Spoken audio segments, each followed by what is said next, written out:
Keep your eyes open.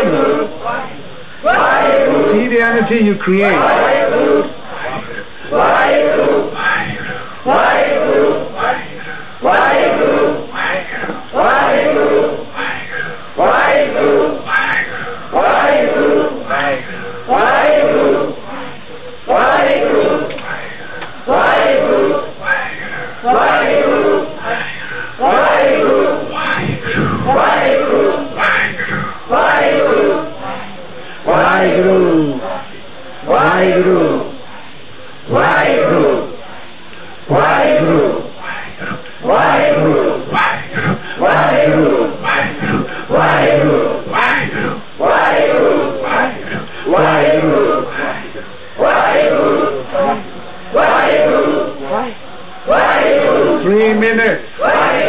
Open your eyes.